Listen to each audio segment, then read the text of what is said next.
آپ یقین کریں ہمارے تعلقات آپ شادی پہ دیکھ لیں، جو غریب رشتہ دار ہے اسے کون منانے جاتا ہے؟ لیکن ساری برادری کٹھی اس کے دروازے پہ بیٹھی ہے، جس نے آنا ہے تو کچھ لے کے آنا ہے۔ ہر چیز دولت میں تلے گی، معیار ہی دولت بن گیا ہے، مقصود ہی دولت بن گیا ہے۔ اس پیسے نے، اس دنیا داری نے، دنیا دار پجاری زردے کتیاں دے گل ٹلی ہو، اتنا سخت رویہ لوگوں نے اپنا لیا، رشتوں کا تقدس نہیں رہا۔ ایک مجلس میں نے ایسا رنگ بھی دیکھا، ایک ایسا شخص جسے میں ذاتی طور پہ جانتا ہوں کہ عالم بھی ہے، پرہیزگار بھی ہے، نیک بھی ہے، وہ بھی بیٹھا تھا اور اس کے ساتھ ایک سیٹھ بھی بیٹھا تھا، لیکن جو لوگوں کا عقیدت کا رشتہ اس درویش کے ساتھ ہونا چاہیے تھا وہ سیٹھ کے ساتھ تھا۔ تو میں غور کر رہا تھا کہ یار قوم کا ذہن کس طرح کا ہو گیا، صرف اس کے ہاتھ میں پیسے، صرف دولت مند ہے، اس آدمی کی درویشی بھی گئی، علم بھی گیا، تقوی بھی گیا، صرف پیسے نہیں ہے اس کے پاس تو وہ کونے میں لگا ہوا ہے، اور اس سے لوگ بچ بچ کے سلام۔ اور میں کہا کرتا ہوں عقیدت کا پتہ چلتا ہی تب ہے جب اجتماع ہوتا ہے۔ اکیلے درویش بیٹھے ہیں تو سب جھک کے سلام لیتے ہیں، اور جب وہ 2 MNA کے بیچ، 3 MPA کے بیچ، 5-7 سیٹھوں کے بیچ بیٹھے گا، پھر تیری عقیدت کا پتہ چلے گا، پھر پتہ چلے گا تیرا اللہ کے بندے سے رشتہ کس طرح کا ہے اور دولت کے بندے کے ساتھ رشتہ کس طرح کا۔ ہمارے رویوں کے اندر یہ فرق ہے کہ ہم اس وقت آدمی کو تولتے ہیں کہ اس کے پاس دولت کس طرح کی ہے۔ وقت کے امیر تھے حضرت عمر بن عبدالعزیز، توجہ ہے میری بات پر؟ حضرت عمر بن عبدالعزیز بادشاہ تھے۔ اب ہم لوگوں نے بھی بچوں کا بہانہ لگایا ہوا ہے نا، بس جی وہ میں چاہتا ہوں بچوں کا کچھ بن جائے، تو بچے بالغ ہو گئے تو کرانا رجسٹریاں ان کے نام، فارغ ہو جاؤ، آ جاؤ مسجد میں چھوڑو، لیکن پھر بھی کنجیاں دینے کو دل نہیں کرتا، پھر بھی بابا جی کی پیالیوں سے مرنے کے بعد پیسے نکلتے ہیں، پھر بھی ان کے تکیے کے بیچ سے بھی کچھ وہ نوٹ نکل آتے ہیں جو اب چلتے بھی نہیں، گزر گیا زمانہ، جو لگتے ہی نہیں۔ بزرگ ناراض نہ ہو جائیں، لیکن جو بات کر رہا ہوں بہرحال اس کے پیچھے کچھ پس منظر ہے، یہ بھی بہانہ ہے۔ بینک بیلنس اپنے نام، زمین جائیداد ساری اپنے نام، اور کمائی کس کے لیے کر رہا ہے؟ بچوں کے لیے۔ نام کس کا لے رہا ہے؟ بچوں کا۔ یہ کس طرح کا بچوں؟ بہانہ نہ لگاؤ، صاف کہو کہ اپنے لیے کما رہا ہوں، صاف کہو۔ کیوں بچوں کا نام لیتے ہو جب ہر چیز کی کنجی تو رکھی ہوئی ہے باندھ کے اپنے ساتھ؟ حضرت عمر بن عبدالعزیز بادشاہ تھے، آواز دی، گھر میں بیٹھے، بیٹی پانی کا پیالہ تو لاؤ۔ بیٹی خاموش ہو گئی، ساتھ والا کمرہ بیٹی کا۔ پھر آواز دی، بیٹے سن رہی ہو؟ کہ ابا جی سن رہی ہوں، پانی کا پیالہ دینا۔ بیٹی خاموش ہو گئی۔ تیسری آواز دی تو زوجہ پانی لے کے آ گئی۔ میں کہا حضور پانی۔ حضرت عمر بن عبدالعزیز کو غصہ آیا، کہنے لگے بچے کس لیے ہیں، وہ خود کیوں نہیں آئی؟ اب اتنی نافرمان ہو گئی ہے کہ ایک پیالہ پانی کا باپ کو نہیں دے سکتی، کیوں نہیں آئی؟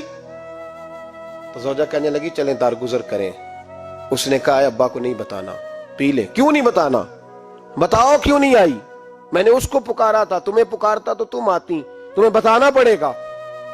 جب بات ذرا آگے بڑھی تو ماں تھی نا، بات بیٹی کی تھی، تو اماں رو پڑی، آنکھوں میں آنسو آئے۔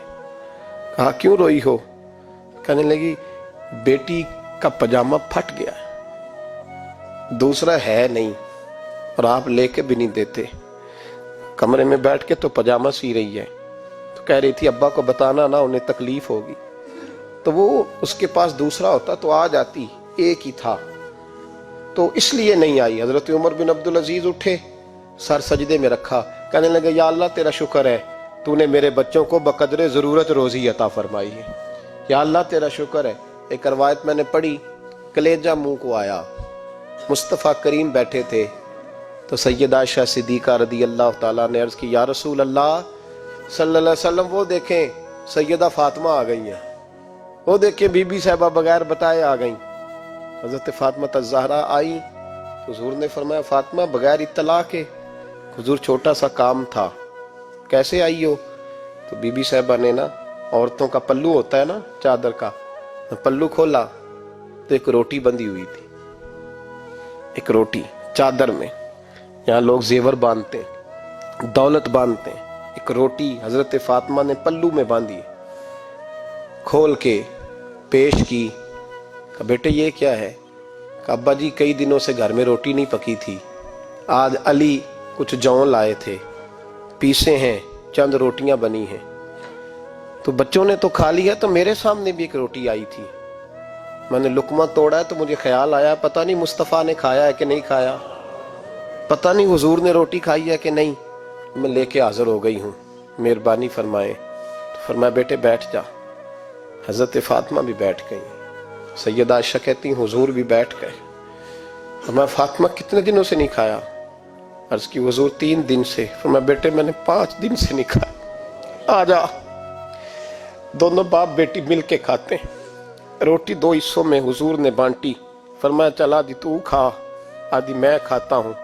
حضرت فاطمہ نے لقمہ توڑ کے منہ میں رکھا تو رو پڑی، حضور 5 دن سے نہیں کھائی۔ فرمایا بیٹے چپ کر، ہمارا دنیا سے کیا تعلق، ایک پل رہ گیا ہے، بس اللہ پھر جنت کی ساری نعمتیں عطا فرمائے، رونے والی بات ہی نہیں ہے اس میں، بس ہمارا کیا تعلق، ایک پل ہے، پھر مالک بڑا کچھ عطا کرے گا۔ او بھائی، جو کائنات کے مالک و مختار تھے، جو ابرو کا اشارہ کرے تو حضرت جبریل جنت کی نعمتیں لے کے آ جائیں، انہوں نے تو دنیا کی جانب توجہ ہی نہیں کی، ان کا تو خیال ہی نہیں آیا، دنیا ہی دنیا، دولت ہی دولت، ہر آدمی دولت کے ترازو میں تلنے لگا ہے۔